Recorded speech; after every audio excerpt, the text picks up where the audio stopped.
In today's beginner crochet tutorial, we are taking a look at some of the different ways you can hold your working yarn. The objective is going to be for the working yarn, or the yarn that's coming from the skein, to be coming over your pointer finger with even tension.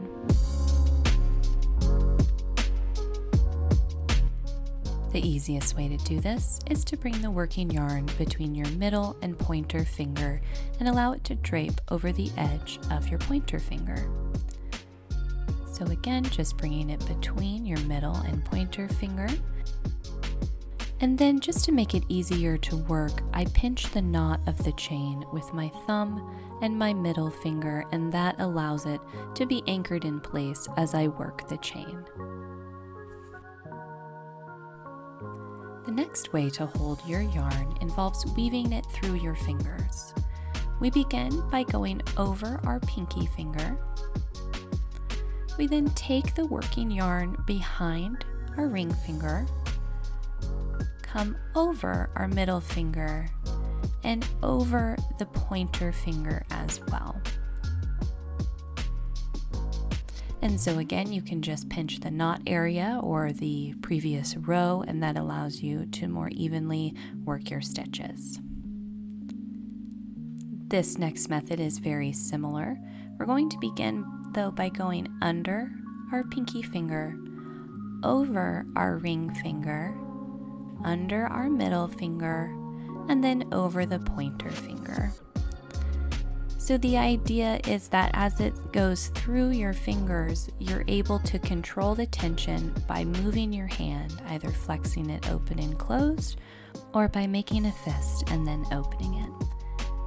To adjust the tension, you will have to do some different combinations of these ways to hold the yarn, as well as how to flex your hand, whether you're primarily opening and closing your fingers to get the yarn through, or lifting your pointer finger up and down to help get more slack ready. Let's look at one more way in which you can hold your yarn, and this is the way that I normally do it. So what I'm going to do is begin by going through my pinky and ring finger. I then wrap the working yarn clockwise around my pinky finger, and that brings it to the back side of my hand. I then go ahead and just skip my ring and my middle finger, and then bring the working yarn up through the space that's in between your middle and your pointer finger. Once you do this, it's the same as before. You would pinch the spot with your middle finger and your thumb if that feels comfortable to you. And then again, you can adjust the tension more easily with this method simply by moving your pointer finger up and down. I find it to be the most comfortable method for me, but what you're looking for is whatever works best for you. Making sure that your hands don't hurt as you're crocheting is definitely important. So play around and see which method is best.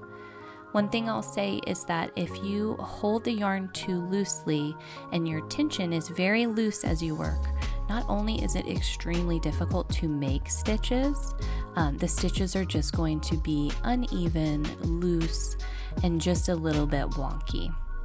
And the same goes for if you hold your yarn too tightly like this, where you can see it's really pressing into my finger there. If I were to make a stitch with yarn that was held like this, it would be extremely difficult for me to get my hook into as I went back and worked the first row or round or whatever that may be. So just keep that in mind as you're trying new ways to hold your yarn, that a lot of it is in how you move your hand, whether it's flicking your wrist, making a fist, or spreading and opening your fingers. So play around and see which way works best for you. My style has changed over time, and it does change from yarn to yarn.